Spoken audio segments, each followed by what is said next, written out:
Bienvenidos a nuestro podcast La Biblia en un año, episodio 117. El título de hoy es Vive una vida de victoria. Hace algunos años, un joven miembro de nuestra congregación, de Holy Trinity Brompton, consiguió un trabajo en un periódico de gran venta nacional. Este periódico guardaba archivos de viejos recortes de prensa sobre todas las personas que eran famosas. Los archivos se guardaban en filas de largas estanterías y se separaban clasificándolas en dos. 1, la gente viva, y 2, la gente que ya había fallecido.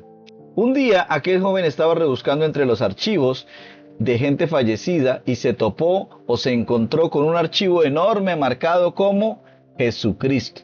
Echó un vistazo a sus espaldas para asegurarse de que nadie le estaba mirando y movió el archivo de la sección de gente fallecida a la otra sección, a la de la gente viva.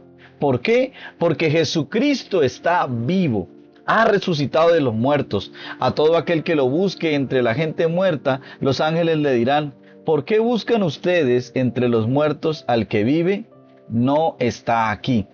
Ha resucitado. Lucas 24, 5 y 6. Victoria no es una mala palabra. Jesús es el gran vencedor, como lo expresaba con frecuencia el obispo Leslie Newbigin.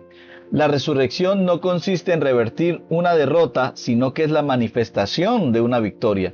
La cruz no fue una derrota. En ella, Jesús conquistó para nosotros una victoria sobre el pecado, la muerte y absolutamente todos los poderes del mal.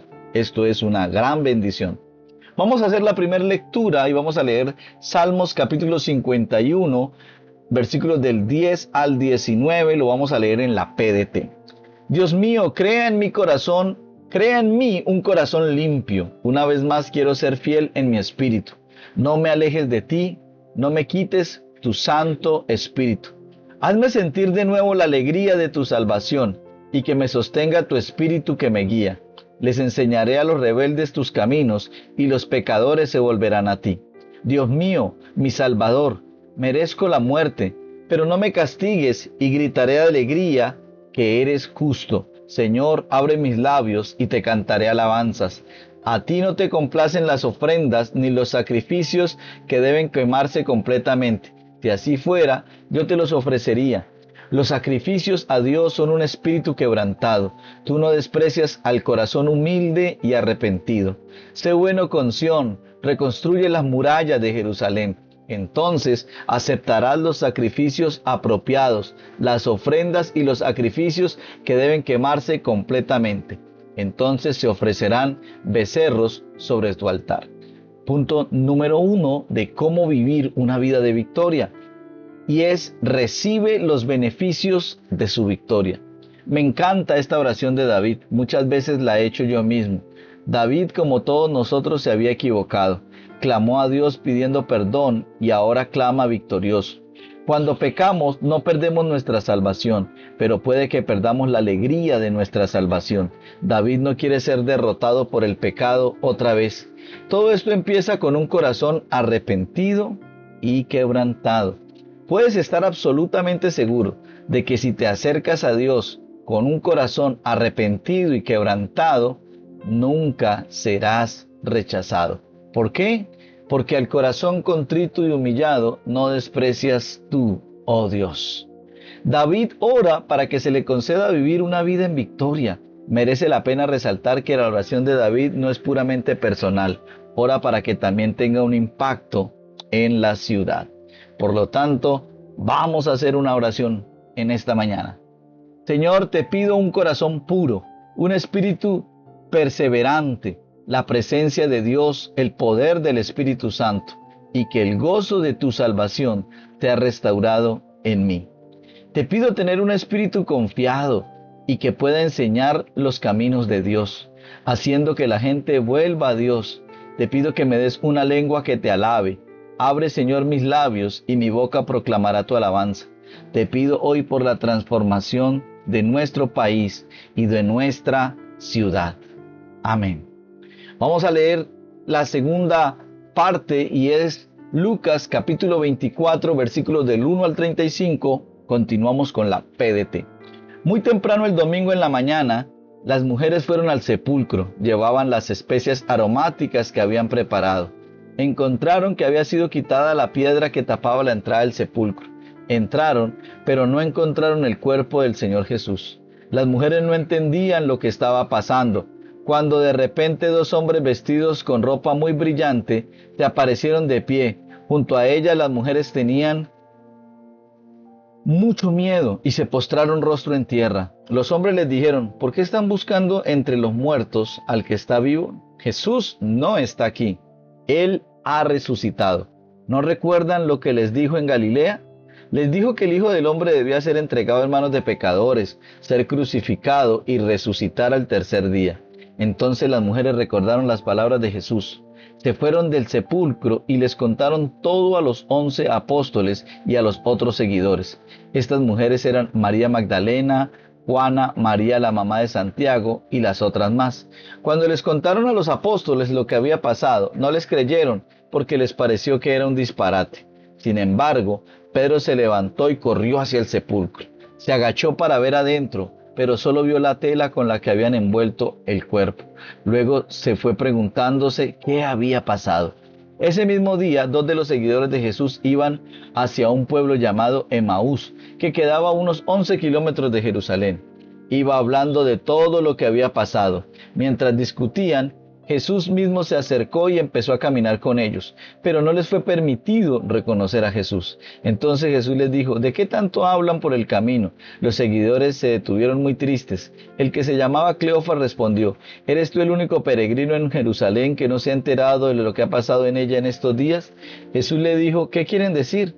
Ellos le respondieron: nos referimos a todo lo sucedido con Jesús de Nazaret, quien por sus hechos y palabras demostró ante Dios y la gente que era un profeta poderoso. Y como los jefes de los sacerdotes y nuestros líderes lo entregaron para que lo sentenciaran a muerte y lo crucificaran, teníamos la esperanza de que él fuera el que iba a liberar a Israel. Sin embargo, además de todo eso, este ya es el tercer día desde que sucedió todo esto, y algunas mujeres de nuestro grupo nos contaron algo asombroso. Esta mañana muy temprano fueron al sepulcro, pero no encontraron el cuerpo. Vinieron y nos dijeron que habían visto ángeles en una visión. Los ángeles les dijeron que Jesús estaba vivo. Entonces algunos de los que estaban con nosotros fueron a ver al sepulcro y lo encontraron tal y como las mujeres habían dicho, pero no vieron a Jesús. Entonces Jesús les dijo: no sean tan tontos. ¿Por qué les cuesta tanto creer todo lo que nos dijeron los profetas? ¿Acaso no dijeron que el Mesías tendría que sufrir todo eso antes de dar comienzo a su periodo de gloria? Entonces Jesús les explicó todo lo que había sido escrito sobre él en las Escrituras, empezando con los libros de Moisés y todos los profetas. Al acercarse al pueblo al que iban, Jesús hizo como que iba a seguir de largo, pero ellos le rogaron con insistencia: quédate con nosotros, porque ya está atardeciendo, ya casi es de noche. Entonces Jesús entró y se quedó con ellos. Cuando estaba a la mesa con ellos, tomó el pan, dio gracias a Dios, lo partió y se lo dio a ellos. En ese preciso instante les fue permitido reconocerlo, pero él desapareció. Los dos seguidores se dijeron entre sí: con razón sentíamos que el corazón nos ardía de emoción cuando nos venía hablando y explicando las Escrituras en el camino. Entonces se pusieron de pie de inmediato y regresaron a Jerusalén. Allí encontraron reunidos a los 11 apóstoles y a los que estaban con ellos, y dijeron: en verdad el Señor ha resucitado, se le ha aparecido a Simón. Entonces los dos seguidores le contaron a los demás lo que había pasado en el camino y cómo habían reconocido a Jesús cuando estaba partiendo el pan. El segundo punto para vivir una vida de victoria es que debes reconocer a Jesús y su victoria en la cruz del Calvario.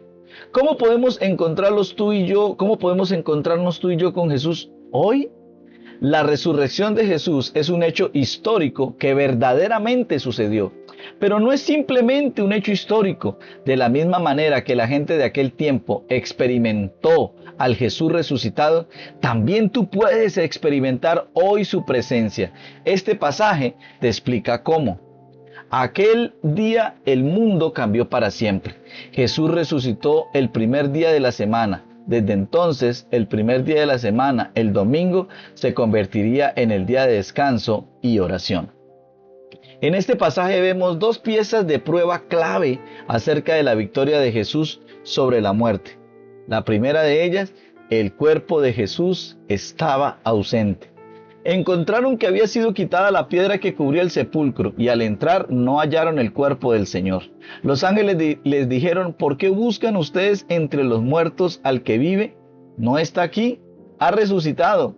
De hecho, como había predicho, al tercer día resucitará. A veces el Nuevo Testamento afirma que Jesús se levantó de entre los muertos, pero lo más frecuente que se exprese en voz pasiva fue resucitado. Cuando las mujeres se lo cuentan a los discípulos, no les creyeron.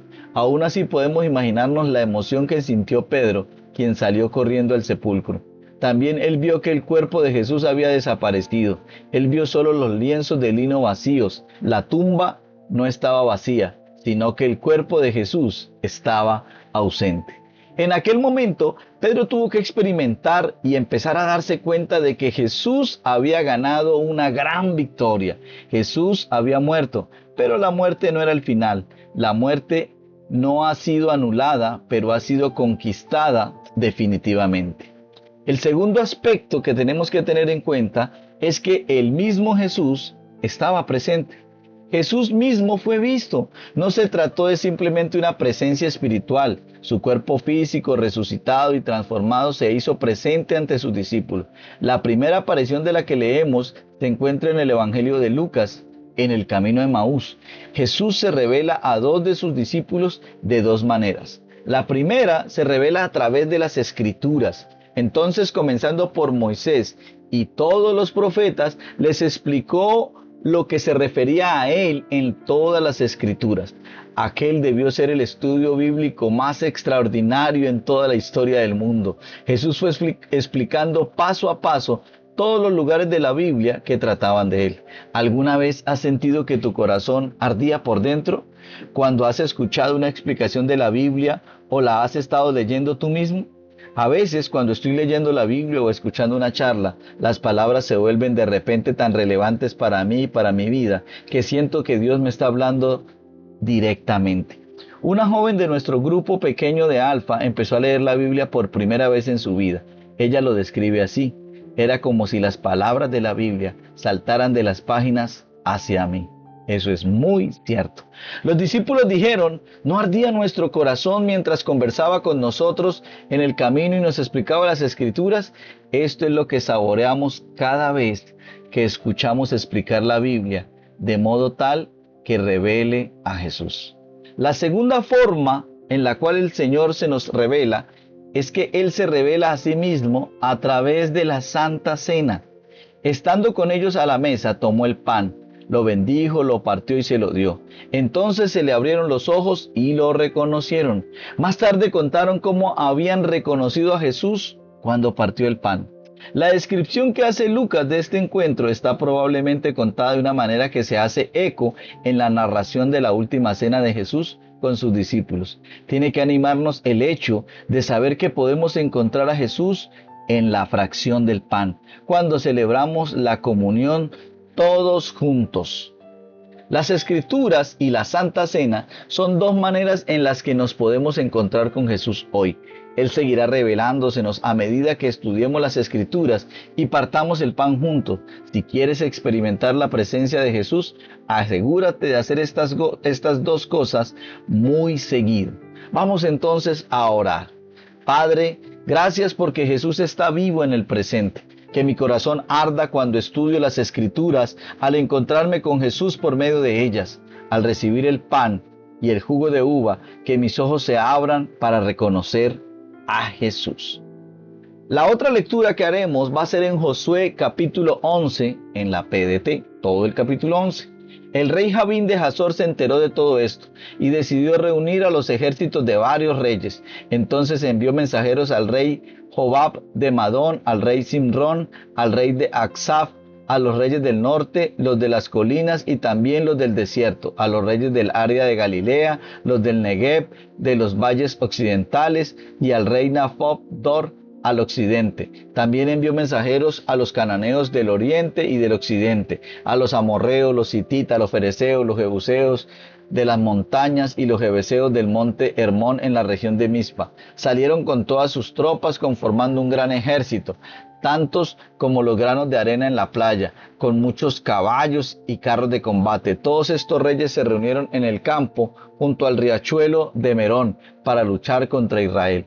El Señor le dijo a Josué: no les tengas miedo, yo les daré el poder de derrotarlos. Verán que mañana a esta hora todos estarán muertos. Rómpanle las patas a los caballos del enemigo y quemen sus carros de combate. Así que Josué llegó repentinamente con todo su ejército al arroyo de Merón, los atacó y el Señor permitió a Israel derrotarlos. Los atacaron y los persiguieron hasta la gran ciudad de Sidón y Misrefot Magín, hasta el oriente del valle de Mizpa. Los persiguieron y atacaron hasta que ninguno de sus enemigos quedó vivo.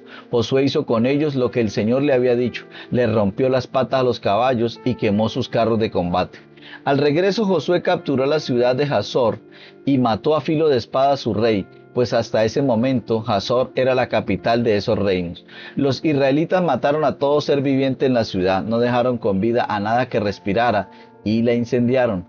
Josué capturó todas esas ciudades reales y a sus reyes y los mató a filo de espada, tal como Moisés, el siervo del Señor, le había ordenado. Sin embargo, no era práctica de Israel quemar ciudades construidas en montes. Hazor fue la única de esas ciudades que fue incendiada. Los israelitas saquearon y se apoderaron de todos los bienes y ganado de esas ciudades y mataron a filo de espada a toda la gente, sin dejar a nadie con vida. Lo que el Señor le había ordenado a su siervo Moisés, asimismo Moisés se lo ordenó a Josué, y Josué así lo hizo.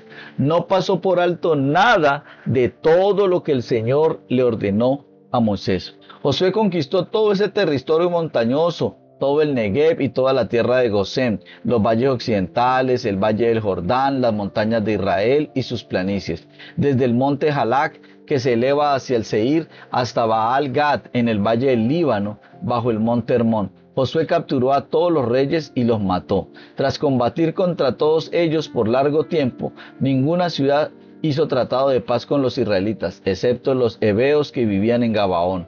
Y los israelitas tuvieron que conquistar todas esas ciudades en batalla, porque el Señor mismo hizo que los enemigos se pusieran tercos para que enfrentaran a Israel en guerra.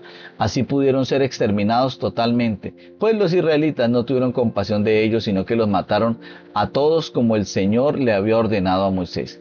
También por la misma época Josué fue y destruyó a los anaquitas de las montañas de Hebrón, de Debir, de Anab, y de todas las montañas de Judá y de Israel. Josué los destruyó completamente junto con sus ciudades. Ningún anaquita quedó en territorio de los israelitas. Algunos quedaron, pero solo en Gaza, Gat y Asdod. Así que Josué tomó toda la tierra de acuerdo a todo lo que el Señor le había ordenado a Moisés, y Josué se la dio a Israel como una herencia, conforme a sus divisiones por tribus. Luego la tierra descansó de la guerra. Vamos ahora al capítulo 12 de Josué. Continuamos con la PDT. Los israelitas ocuparon las tierras al oriente del Jordán, desde el arroyo Arnón hasta el monte Hermón, incluyendo todo el lado oriental del valle del Jordán. Estos son los reyes que quedaron para poder ocupar la tierra. Sihón, el rey de los amorreos que vivían en Hesbón. Él reinaba desde Aroer, que está en las riberas del arroyo Arnón, hasta el río Jaboc. Su territorio comenzaba en el arroyo, que era el límite entre su territorio y el de los amonitas. Sihón reinaba sobre la mitad de Galaad. También reinaba sobre el oriente del valle del Jordán, desde el lago de Galilea hasta el mar Muerto, el mar Salado, hasta Bet Yesimot, y hacia el sur hasta el pie de las laderas del monte Pixba. Los israelitas capturaron también el territorio del rey Og de Basán, uno de los últimos refaítas que vivía en Astarot y en Edrei. Reinaba sobre el monte Hermón, Salca y todo Basán, hasta los límites de los Gesureos y los Macateos, y todo medio Galaad hasta los límites del rey Gisón de Hesbón. Moisés, siervo del Señor, derrotó a estos reyes este mismo Moisés, siervo del Señor, les dio ese territorio como posesión a los rubenitas, a los gaditas y a la media tribu de Manasés. Estos son los reyes que Josué y los israelitas derrotaron al lado occidental del río Jordán, desde Baal-Gad en el valle del Líbano hasta el monte Jalac, que se eleva hasta Seir. Josué repartió este territorio entre las tribus de Israel de acuerdo a lo asignado a cada una. Hacían parte de ese territorio la región montañosa, los valles occidentales, el valle del Jordán, las laderas occidentales, las tierras del desierto y el Negev. Estas tierras habían pertenecido a los hititas, a los amorreos, los cananeos, los fereceos, los heveos, los jebuseos. Los reyes fueron derrotados: el rey de Jericó, el rey de Ai, ciudad que quedaba cerca de Betel, el rey de Jerusalén, el rey de Hebrón, el rey de Hamut, el rey de Laquis, el rey de Eglón, el rey de Geser, el rey de David, el rey de Geder, el rey de Yorma, el rey de Arad, el rey de Libna, el rey de Adulam, el rey de Maqueda, el rey de Betel, el rey de Tapuac, el rey de Hefer, el rey de Afec, el rey de Sarón, el rey de Madón, el rey de Hazor, el rey de Simrón, Merón, el rey de Aksaf, el rey de Tanac, el rey de Megiddo, y el rey de Cedes, el rey de Jocneán en el Carmelo, el rey de Dor en Nafot Dor, el rey de Gojim en Gilgal y el rey de Tirsa. En total fueron 31 reyes. Punto número 3. Para vivir una vida de victoria debes reflejar la victoria de Jesús. Me encanta saber lo que Jesús dijo acerca de este pasaje cuando recorrió todas las escrituras y les explicó todo lo que se refería a él en todas las escrituras. Este pasaje continúa con el tema de la grande victoria de Josué.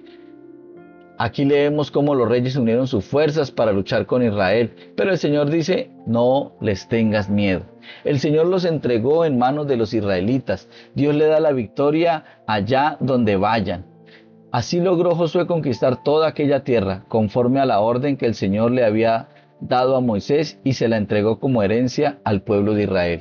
Me imagino que Jesús habría explicado que las tácticas militares de Josué no son un modelo para nadie hoy en día. No obstante, un solo aspecto, la propia victoria, prefiguró la gran victoria de un tipo muy diferente que Dios iba a tener, o Dios iba a traer por medio de la muerte y la resurrección de Jesús. Josué fue un arquetipo de Cristo. De hecho, Jesús es la palabra griega del nombre Josué y significa el Señor salva. Aleluya.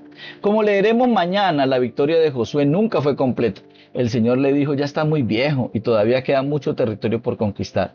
Solo Jesús trae una victoria completa. Él es aquel a quien apuntan todas las escrituras. Él es el gran vencedor y la fuente de toda posible victoria en nuestras propias vidas. Vamos entonces a hacer otra oración.